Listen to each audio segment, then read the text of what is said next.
Continuando aí agora aí nossa sequência de web aulas aí, a gente vai fazer nossa segunda web aula aí falando hoje sobre VRaptor, né?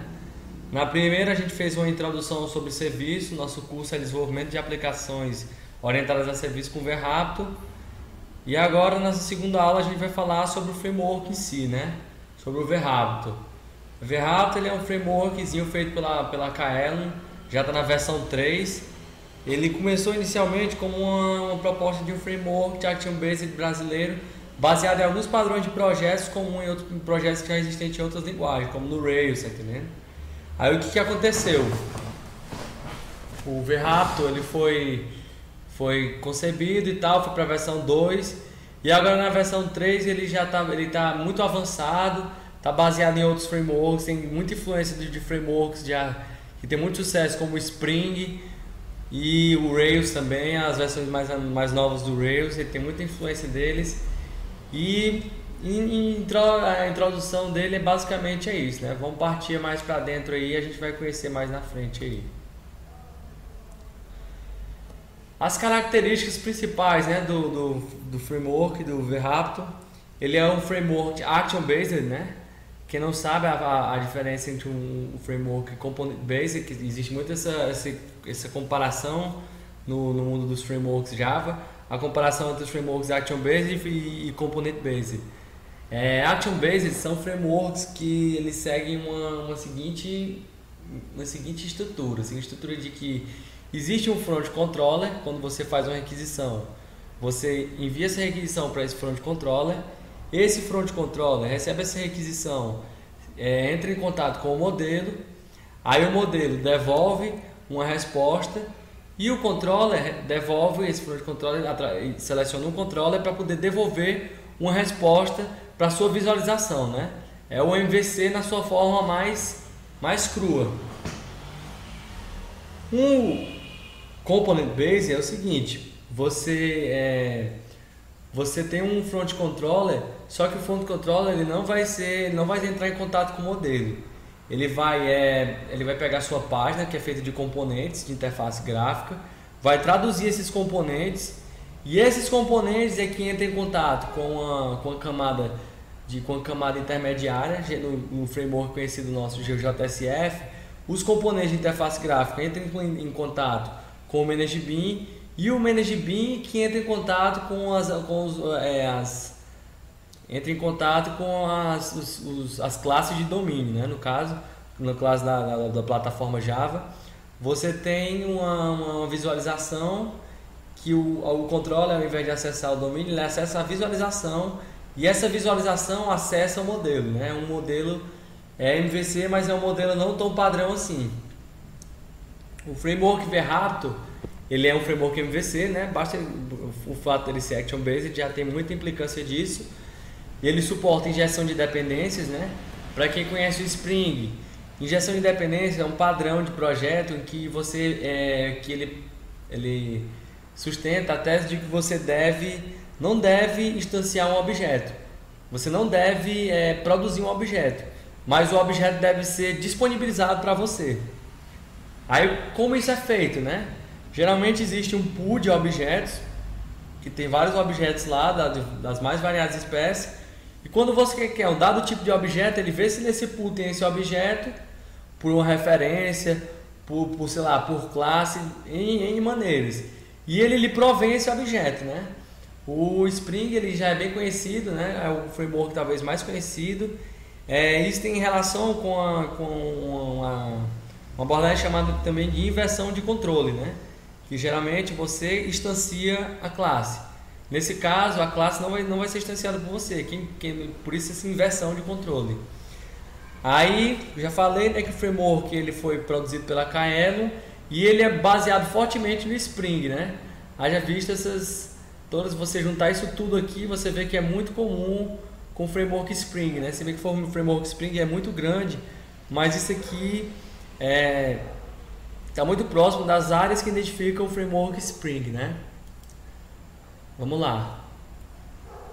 Aí, esse esqueminha aí, ele explica basicamente como funciona o mecanismo do Action Based, né? E posteriormente como funciona o framework VRaptor, né?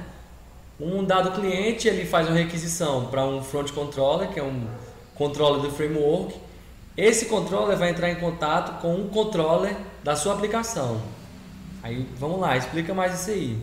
Sua aplicação, ela vai ter vários controllers para acessar áreas diferentes do modelo.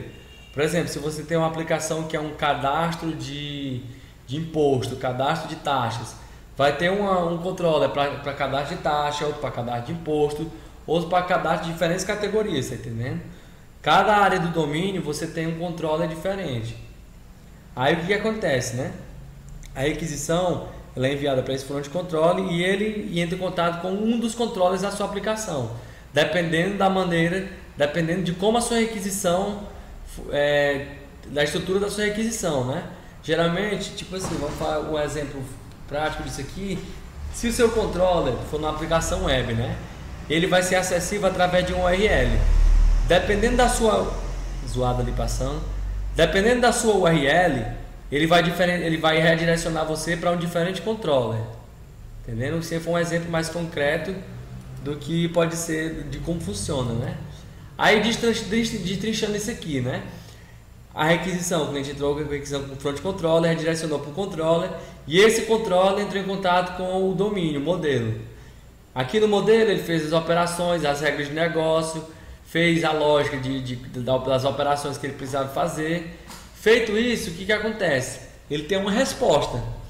Aí ele pode repassar essa resposta aqui pelo modelo, só que isso não é o fluxo padrão das aplicações Action Basic. Porque quem devolve a resposta é o controller. Aí o que acontece? O controller devolve a resposta em forma de visão ou em forma de página, JSP, se for na plataforma Java. Ele pode disponibilizar um JSON, um XML, um arquivo, sei lá, contendo linha CSV, de N maneiras. Ou pode disponibilizar uma página já escrita, né? Nesse caso aqui, o VRaptor, ele tem essa múltipla opção de você gerar a sua resposta, né? Você pode gerar em dos mais variados formatos, que é isso que possibilita que a gente possa trabalhar com ele, usando ele como um provedor de serviço. Aí o que a gente pode citar de exemplos aqui, né? De tipos de frameworks e APIs que utilizam esse tipo de estrutura Action Based. Um exemplo aqui é a API Servlet.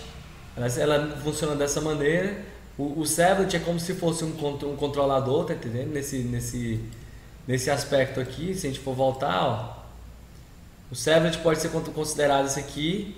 Nesse caso aqui, o redirecionador é o Servlet com o contexto de Servlet Context, né, lá no Java. Ele redireciona aqui para o controlador. Passando mais para frente, o Struts, né, que é um framework já no início da década de 2000 que fazia muito sucesso, foi um dos frameworks Action Based que talvez tenha tido um sucesso muito grande.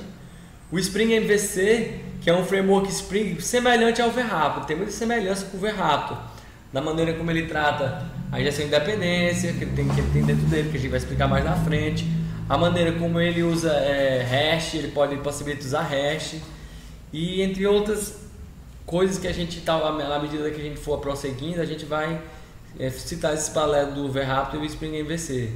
O Rails que é um framework muito famoso, um framework Ruby, que ele tem essa maneira, ele é organizado de forma MVC e o controller dele basicamente é isso.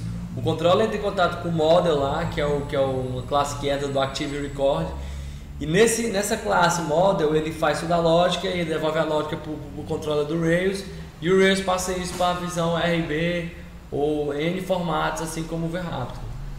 E o VRaptor, né, que eu não vou explicar porque a gente vai explicar à medida que a gente for avançando na web aula, né? Passando, vamos lá. Antes da gente cair fundo no VRaptor, é bom a gente dar uma aprofundada no HTTP. Aí você pergunta, por quê? Porque essa abordagem que a gente vai fazer orientada a serviço, a gente não vai utilizar nem web service com protocolo SOAP, nem hash. A gente vai utilizar a sua versão mais básica, que é em cima do protocolo HTTP. E como a gente vai utilizar o protocolo HTTP para ilustrar como funciona uma aplicação orientada a serviço, é bom que a gente tenha noção do que é o protocolo HTTP de forma mais aprofundada, né? O protocolo HTTP ele significa, né, Hypertext Transmission Protocol. Onde foi que ele nasceu, né? O HTTP ele nasceu, foi ele que foi o fundador da web. Ele foi criado, né, pelo famosíssimo Tim Berners-Lee lá no CERN, né? O pessoal que lê Dan Brown aí, ele cansa de frisar que foi ele que criou. E ele foi uma aplicação inicialmente criada para comunicação acadêmica, sabe? Você criava um texto e nesse texto você poderia fazer referência a outros textos através de links e por aí vai, né? Inicialmente ele dava suporte só a texto, com formatação muito fraca, você tinha uma formatação péssima e suporte a imagens, né? Tinha um suporte muito restrito. Aí à medida que foi avançando, a internet saiu desse meio acadêmico, virou popular e o HTTP acabou por ser utilizado como protocolo hoje, como mais utilizado de todos quando a gente fala de rede de internet, né? O HTTP ele está na versão, acho que é 4, 5, sei lá, não tem 6, eu acho, eu não sei qual é a versão, mas ele está na versão para sofrer algumas mudanças ao longo do tempo e ele basicamente o funcionamento dele é o seguinte: ele funciona através de conexões, né, TCP. A gente vai entrar muito a fundo, mas para deixar vocês por dentro, ele são conexões TCP. Geralmente como ele é utilizado, né? É utilizado através de um browser, que é um navegador. Esse browser ele se comunica com o servidor verifica se ele pode, ele faz uma requisição, né? No caso, ele requisita um serviço, um recurso para um servidor, o servidor verifica a disponibilidade desse serviço ou recurso e devolve a resposta, né? Aí ele diz se teve, se não teve, se não está podendo acessar. Tem as mais variadas respostas, mas o funcionamento básico dele é esse. Aí você vê, como eu falei, né? Ele era antigamente, no início, ele tramitava texto, né? Texto acadêmico, que era o conhecido HTML, que era o hipertexto, que era um texto em formato HTML, que era uma linguagem que era utilizada para descrever textos que utilizavam de hipertexto, né? Para quem não sabe, hipertexto é um texto que que apresenta referência direta ao texto através de links. É um texto que tem um link, você já é um hipertexto. Por exemplo, você está na Wikipédia, é o exemplo mais vivo de hipertexto, né? Você vê uma coisa lá e quando, por exemplo, você está lendo um conceito de, sei lá, calango azul. E lá durante a descrição do calango azul, ele faz uma referência lá aos poríferos, sei lá, o caralho. E isso aí você vê que tem um link lá, tá entendendo? O hipertexto, se você analisar linguisticamente, você pode acabar criando uma corrente de conteúdo que você, à medida que você vai acessando, você vai tendo acesso a links de outros lugares, e nesses outros lugares você tem acesso a links de outros lugares, e assim infinitamente você vai fazendo a sua assimilação do conteúdo, né? Foi uma explicação bem teórica assim, do que é o hipertexto. Vamos seguir para frente, né? Vamos entender aqui o HTTP, né? O HTTP, para quem todo mundo sabe, né? Quando a gente digita no nosso browser, a gente coloca http://. Isso aqui já significa muita coisa já. Que a gente está utilizando o protocolo HTTP para acessar esse endereço aqui, endereço de domínio. Vou ter aqui domínio.io para poder ficar mais fácil. Nesse domínio, que geralmente é um IP ou um DNS, aqui não vou entrar muito a fundo não. Esse aqui é um endereço de uma máquina, de um servidor qualquer. Quando você acessa isso aqui, você já está dizendo que você vai utilizar a aplicação HTTP que está hospedado nesse servidor aqui. Geralmente o HTTP ele ocupa a porta 80. E dentro do HTTP, do servidor HTTP, você tem acesso a outras aplicações que são elaboradas, que são criadas em cima do HTTP. Que no caso seria o serviço da aplicação é um serviço. E desse serviço, a aplicação, você tem uma ação.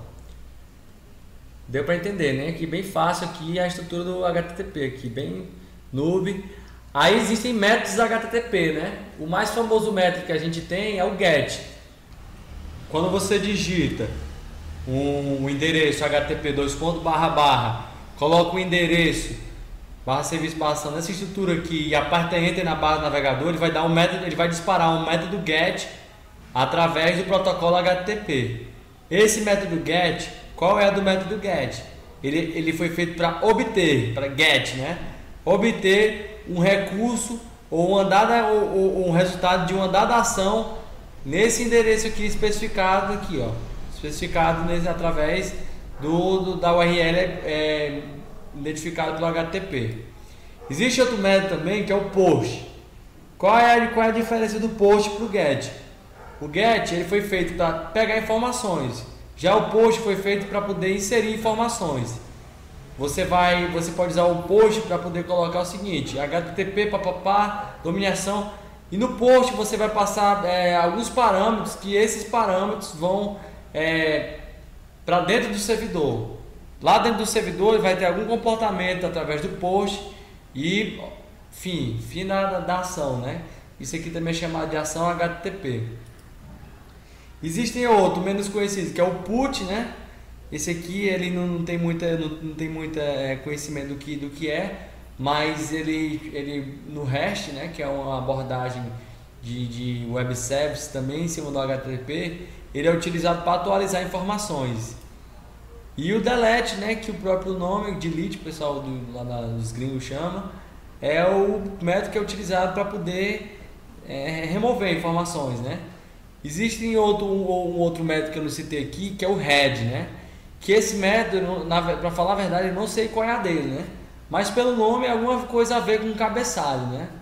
Eu acho que ele não está assim nessa... Né? Esses 4 métodos aqui, como eu citei lá, o put, lá no put, cada um tem uma ação diferente quando a gente está fazendo a aplicação utilizando o padrão REST, né? A gente não vai aprofundar muito, mas é só para deixar bem claro. Aqui é um exemplo aqui, ó, de uma requisição HTTP, ó. Você tem aqui, ó, request URL aqui para o Twitter, ó. Que essa request URL é essa daqui, ó. Para quem você está fazendo a requisição. Está utilizando o método POST. Aqui teve um código de resposta 200, que é ok. Que ele conseguiu se conectar, fazer com sucesso e tal. Quando geralmente é 4, quando é 400 e pouco, 400 e alguma coisa, é porque deu merda. E 500 acho que é alguma coisa relacionada à autenticação de proxy, alguma parada assim. 500 eu não sei qual é a do 500. Mas cada número, 200 e pouco, 201, 202, é alguma das variações do ok. 400, 401, 402, 403, 404 são variações de código de erro do HTTP. Aí aqui, ó, você vê aqui, ele foi os cabeçalhos aqui da requisição, ó, tem o host, o método, o caminho aqui, ó, no caso aqui, ó, o host seria esse domínio, o path seria isso aqui, ó, serviço barra ação, o scheme aqui, no caso, ele está utilizando o protocolo HTTPS, que é um HTTP seguro, né? Esse aqui a gente não vai entrar muito para dentro não. A versão do protocolo HTTP, aí o que ele aceita aqui, que é JSON, JavaScript, papapá, tá. Esse aqui, se você quiser estudar, você pode pegar um livro qualquer desses de rede que destrinchar na parte do protocolo HTTP, que você vai entender tudo isso aqui. Cada cabeçalho desse aqui tem um significado e tal, a gente não vai entrar muito dentro não. Mas aqui, essa requisição aqui, ela gerou uma resposta, que foi essa páginazinha aqui, ó. Foi uma páginazinha do Twitter, do fórum Freela aí, ó, para quem é os Freela aí e tal, pá. Aqui é só mesmo para ilustrar, ó. Você vê que aqui foi uma página HTMLzinha, e você viu lá o JSON. No caso, esses tweets aqui, o Twitter ele recebe os tweets via JSON. Isso aqui que foi carregado, ó, esses tweets aqui que foram carregados via JSON lá pela URL HTTP. É engraçado que a gente tem a mania de acreditar que HTTP só traz HTML, JavaScript, CSS, mas HTML traz tudo, traz imagem, traz stream. Hoje, atualmente, a gente está num mundo que a web não é mais coisas estáticas, mas também coisas dinâmicas, tá entendendo? Inclusive ele traz JSON, né? Que é um formato de objetos JavaScript. Aí vamos lá, né? Que como eu estava falando, o HTTP ele não traz só HTML, ele traz JPEG, PNG, imagens, né? XML, até XML. traz JSON, traz JSON, que é um outro formato de JSON, JavaScript, ó, código de erro, código OK aqui, que é o código de erro. No final traz tudo que você quiser, você pode obter hoje com o protocolo HTTP. Aí, sabendo disso, né? Sabendo que o protocolo HTTP pode trazer tudo, isso quer dizer que inclusive nosso serviço, a resposta do nosso serviço pode vir pelo protocolo HTTP. Tá entendendo? Sabendo nisso, a gente já pode... Opa, atrapalhando aqui. Sai do meio, mano. Porra. Sabendo disso, que qualquer coisa pode ser obtida de uma aplicação HTTP, a gente pode afirmar que o nosso serviço facilmente pode ter uma resposta através do protocolo HTTP. A gente pode montar a nossa aplicação web como serviço utilizando o protocolo HTTP. Ou, em poucos termos, a gente pode fazer uma aplicação web funcionar como serviço. Voltando ao MVC, né? Que a gente falou na web aula passada. Voltando ao MVC, é o seguinte: o MVC, a gente viu que na próxima aula que a gente tinha uma integração muito grande das 3 camadas com o servidor, né?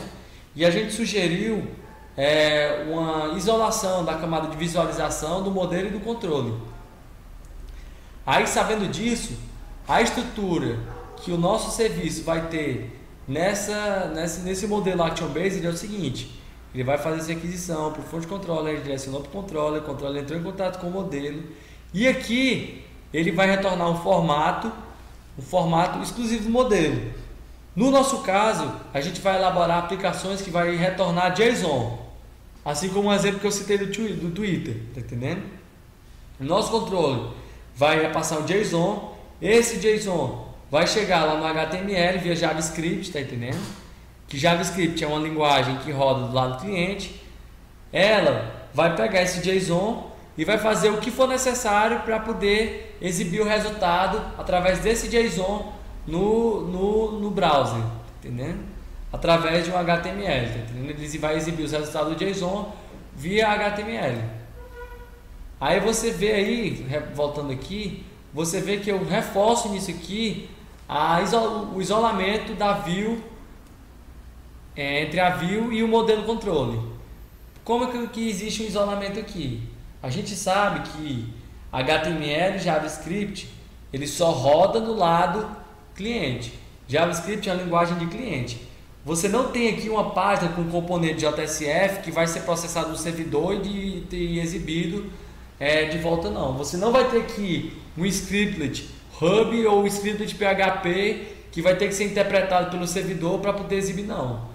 O que a gente vai ter aqui vai ser um JSON, que é um objeto JavaScript, que vai ser obtido através de uma URL HTTP, tá entendendo? Cliente, o que vai ter no lado da view são só tecnologias do lado do cliente. Se no caso o servidor estiver indisponível, o próprio JavaScript vai saber disso e vai colocar uma mensagem lá, servidor indisponível.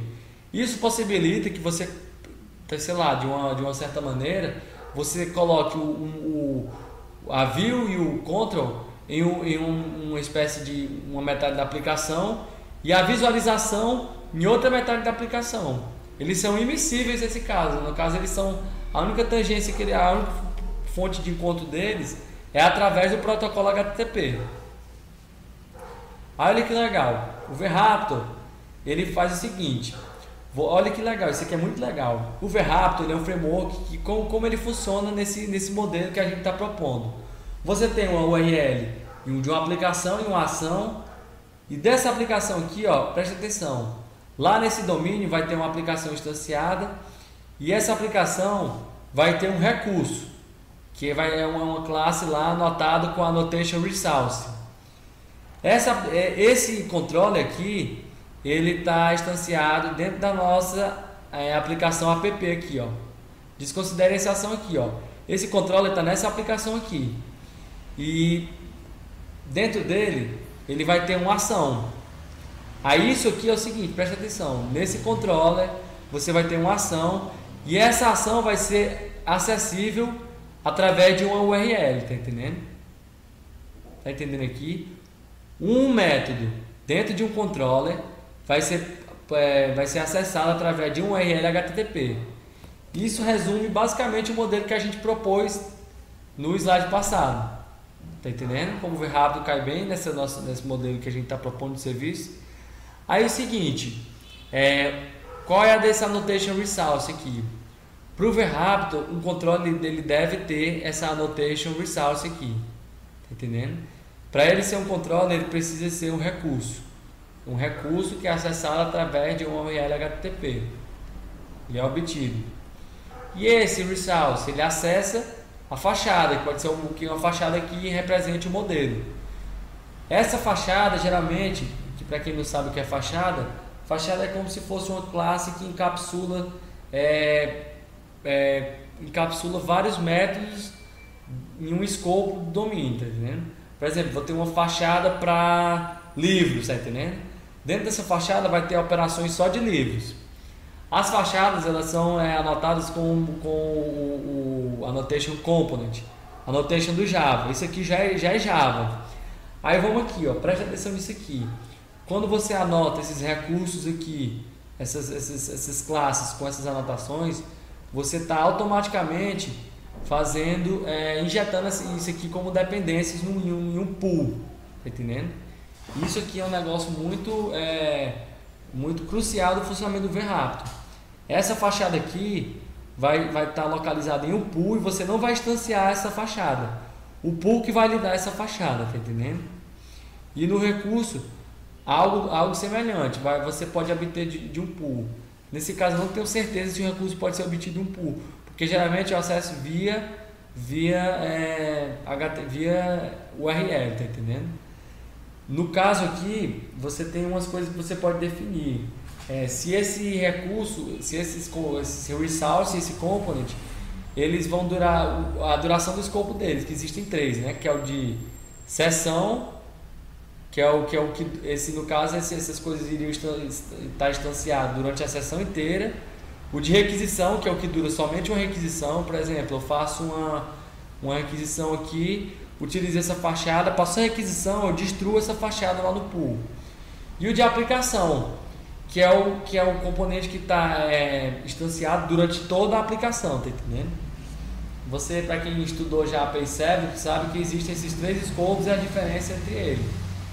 Mas basicamente, para quem já não vamos aprofundar muito no Servlet, basicamente o que a gente vai querer é isso: uma URL que vai acessar uma ação dentro de um controle, e esse controle vai acessar o nosso modelo através de uma fachada. Aí preste atenção. Isso aqui, como eu falei, rolou uma injeção de dependência, né? Que tirado lá da página do VRaptor, ele diz que por trás dos panos ele utiliza um container específico de injeção de dependência. Preste atenção nisso aqui. O VRaptor, ele é um framework que não é ele que faz a injeção de dependência, mas um outro framework que por trás dos panos faz isso. Ele coloca uma interface bem flexível para isso e ele possibilita o uso de 3 containers, que é o Spring, que é o mais famoso aqui. E existe também o Google Guys, que é outro que está começando a ter uma certa relevância agora, e o Pico Container, que eu não conheço, não tenho informação a respeito do Pico Container como um injetor de dependências, né? Aí, como ele disse, né, usando a anotação Resource Component, você acaba injetando dependências no framework VRaptor, né? No contexto do framework VRaptor. Vamos lá. Em resumo, o VRaptor é basicamente isso, né? A view aqui na nossa estrutura isolada com HTML e JavaScript que acessa um controller, que é uma classe anotada pelo controller. O front controller sabe qual é a classe que a gente está pesquisando através da URL, né? E chega aqui. E esse controller acessa o modelo através de uma fachada ou componente, ou seja o que for, serviço. Esse modelo aqui, a gente vai entrar em cada um aqui. A view ela vai ter uma chamada JavaScript via Ajax, via via form, via submit lá, utilizando o método HTML, post, get, put, qualquer um deles, e chega nesse controller. Lá no controller, esse controller vai ter uma instância de um model, de um componente do modelo, e vai ser acessado daqui, e ao fim ele vai trazer uma resposta para cá, e daqui vai trazer a resposta para cá. Bem simples, né? Para frisar novamente. E no fim, basicamente o VRaptor orientado a serviço, ele tem essa estruturazinha action-based, né? E basicamente, acho que resumindo em poucas palavras, o que a gente vai querer do VRaptor é isso, né? Mas, cadê o código? A gente falou pra caralho e não mostrou código nenhum, né? Vocês devem até meio desmotivado aí, mas eu vou dizer a paradinha aqui que vai deixar vocês bem atiçadozinhos. A gente, na próxima aula, a gente vai fazer a nossa aplicação utilizando esses conceitos que a gente aprendeu, essa tonelada de conceitos. A gente vai utilizar esses conceitos para poder elaborar a nossa aplicação orientada a serviço. A gente vai fazer uma aplicação de chat, né? Uma aplicação bem simples de chat que vai ser acessada por vários tipos de clientes, como cliente web, cliente desktop e talvez até um cliente Android. A gente vai ilustrar como se faz essa conexão. Eu acho que basicamente o que eu posso falar é isso sobre o que a gente vai fazer na próxima aula, e a aula aqui já vou encerrar aqui dessa vez, e vocês devem estar se coçando que a gente não codificou nada, só foi conceito, mas na próxima aula a gente vai botar a mão na massa total aqui, vamos fazer esse aplicativo de chat e vamos cair para dentro aí nas que tá. Vamos encerrar a aula aí. A gente encerrou. Eu queria agradecer vocês que viu aí até o final. Quem viu, compartilha aí. Para quem está interessado, compartilha no grupo do Google, nos grupos de Java do Facebook. Compartilha aí para quem está aprendendo VRaptor, porque eu gostaria que o máximo número de pessoas possíveis tivesse a participação nesse debate de orientado a serviço com o VRaptor. E quem tiver alguma correção, alguma coisa a falar, pode colocar aí nos comentários e tal. Fique livre aí. Alguma dúvida, entre em contato também, que a gente esclarece e tal. E é isso aí, obrigadão aí e falou.